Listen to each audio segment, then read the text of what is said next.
قرآن مجید کے بہت سارے حقوق ہیں، لیکن 3 ضروری حقوق کے بارے میں آپ سے عرض کروں گا۔ سب سے پہلا حق قرآن مجید کا اس کی تلاوت ہے۔ آپ ذرا ہم کوئی حیدرآباد سے آئے اور آسمان سے اتر کے آپ سے گفتگو نہیں کر رہے ہیں۔ جو خامیاں آپ میں ہیں وہی خامیاں ہم میں ہیں، اور جس قوم نے آپ کو پال پوس کے بڑا کیا ہے اسی قوم نے ہم کو پال پوس کے بڑا کیا ہے۔ کبھی آپ آ جائیں تو یہ انداز تخاطب کی غلطی سمجھ لیں، لیکن ہم تم سب، آپ بتائیں ہم میں سے ہر ایک گزرا ہوا 1 مہینہ ہم نے کتنا قرآن پڑھا؟ ذرا جھانک لیں، اپنے دل میں جھانک لیں۔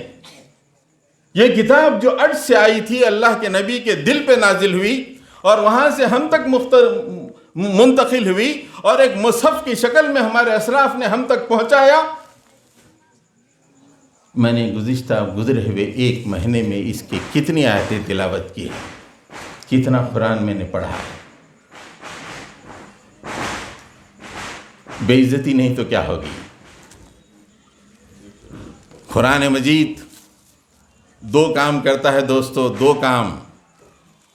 قرآن مجید کو جو پکڑتا ہے عزت کی منازل کو طے کرتا ہوا اوپر جاتا ہے، اور قرآن مجید کو جو چھوڑتا ہے ذلت کی گہرائی میں چلا جاتا ہے۔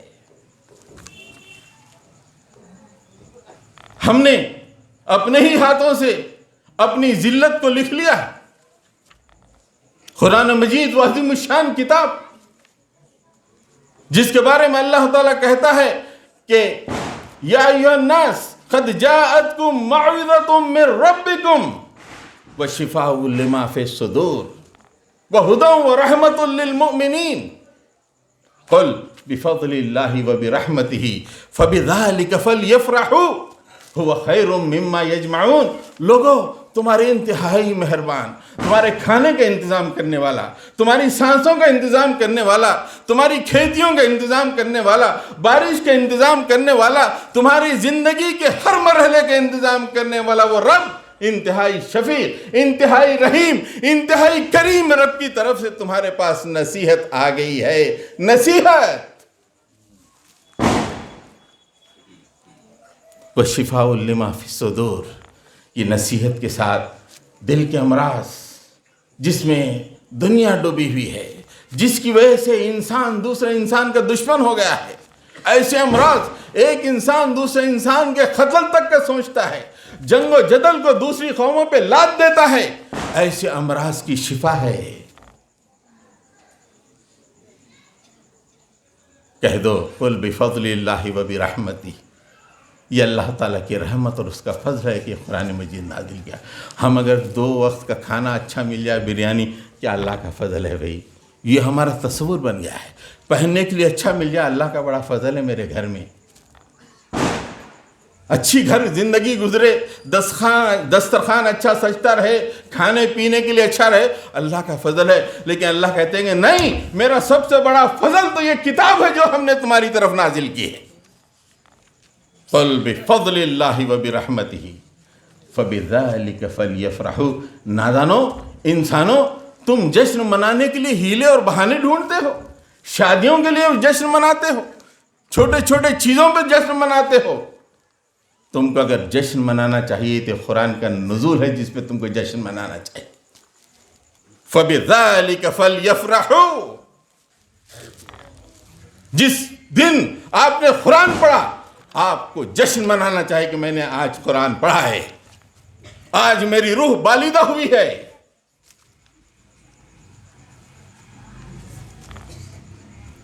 ہمارے پاس مدرسے میں ہمارے امام صاحب ناظم ہیں، مدرسے میں حفظ تکمیل پاتا ہے، تو حفظ کے والدین، حافظ کے والدین کبھی کبھی دعوت دیتے ہیں۔ ہم تو یہ طے کر کے آتے ہیں کہ یہ صحیح دعوت ہے، جشن منانے کا صحیح وقت ہے۔ ہم کئی شادیوں میں نہیں جاتے ہیں، بڑے بڑے مالداروں کی شادیوں کو ٹھکرا دیتے ہیں، لیکن ایک چھوٹا بچہ جب حفظ کرتا ہے اور معمولی قسم کا کھانا ہی کیوں نہ کھلا دے، وہ جشن کا مقام ہوتا ہے، فرشتے نازل ہوتے ہیں، ہم پہنچتے ہیں وہاں پر۔ قل فبذلک فلیفرحوا، قرآن کے ساتھ ہماری خوشیوں کو جوڑنا چاہیے، قرآن کے ساتھ ہمارے جشن کو جوڑنا چاہیے۔ جب تک صحابہ کرام نے قرآن کے ساتھ اپنی خوشیوں کو، اپنے جشن کو جوڑا، ساری دنیا کے امام بن کے کھڑے ہو گئے۔ اور آج ہم نے اپنی خوشیوں کو اور اپنے جشن کو قرآن سے توڑ دیا، دنیا میں مغلوب ہو گئے، گھروں میں ویرانیاں آ گئی۔ ہوا خیر مما یجمعون، یہ کتاب کیا ہے؟ اس کے بارے میں اللہ تعالیٰ کہتے ہیں کہ دنیا جو کچھ جمع کرتی ہے، ساری دنیا کا مال، پیٹرول، معدنیات، دنیا میں تمام بازاروں کا پیسہ، یہ تمام کو جمع کرو، ان تمام سے بہتر یہ قرآن مجید ہے۔ ہوا خیر مما یجمعون، یہ تمہارے پاس ہے، تم اس کے وارث بنائے گئے ہو۔ کتنا عظیم الشان مقام اللہ تعالیٰ نے ہم کو دیا ہے، یہ تصور ہی نہیں ہے۔ گھر اچھا گزر جائے، مہینے کی کچھ اچھا تنخواہ مل جائے، کچھ کاروبار چل جائے، یہ ہماری معراج ہو گئی۔ یہ معراج، یہ کوڑیاں ہیں، یہ جب تک سانسیں چلیں گی جبھی بھی کام نہیں آئیں گی۔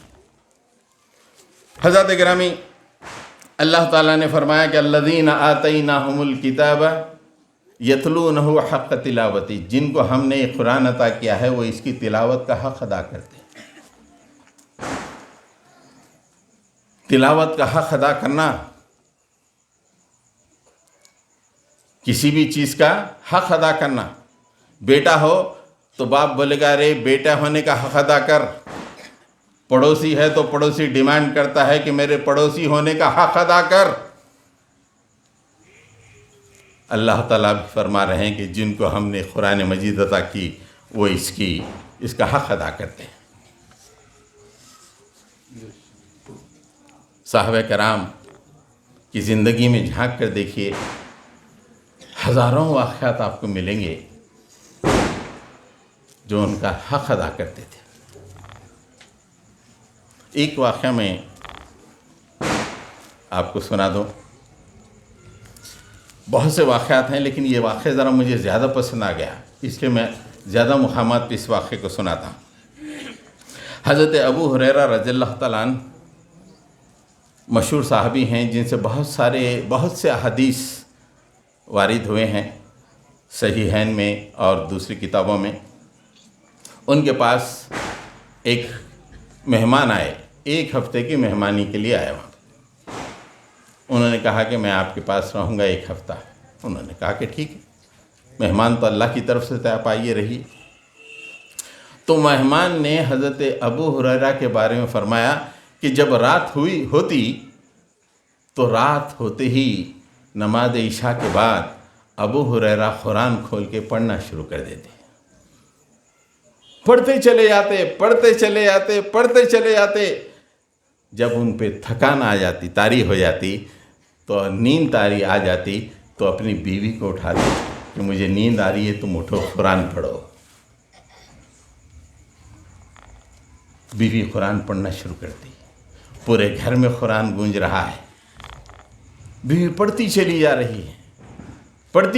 رہی ہے قرآن، یہاں تک کہ پڑھتے پڑھتے وہ تھک گئی۔ انہوں نے اپنے غلام کو اٹھایا کہ میں سو رہی ہوں، تم اٹھ جاؤ اور قرآن پڑھو۔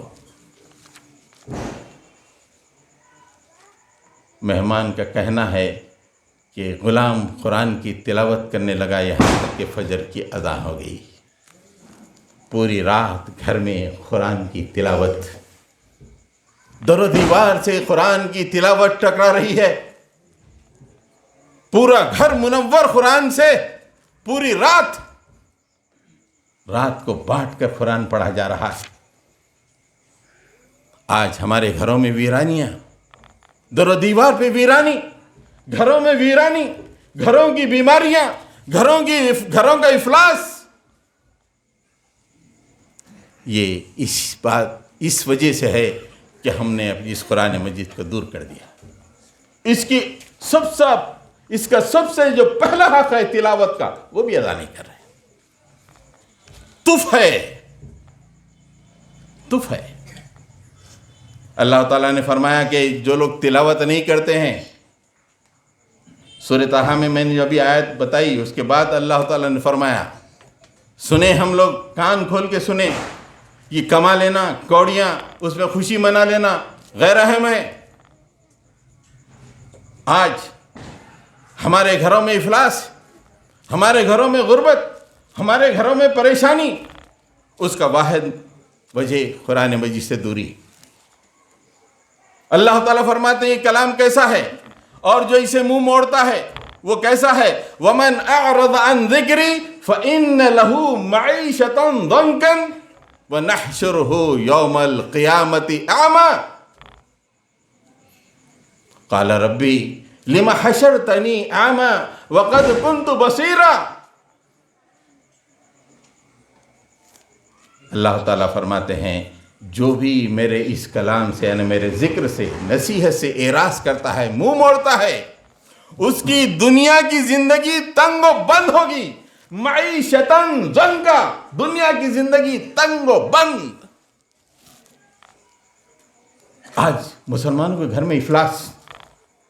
غریبوں کے گھر میں جا کے دیکھیے وہاں پہ قرآن بھی ہے یا نہیں. آپ دیکھیے گھر میں تو افلاس ہے. افلاس کے باوجود ٹی وی موجود ہے، افلاس کے باوجود اسمارٹ فون موجود ہے، لیکن گھر میں موجود نہیں تو قرآن مجید موجود نہیں ہے. اس افلاس کو اپنے کندھوں پہ لیے ہوئے چل رہے.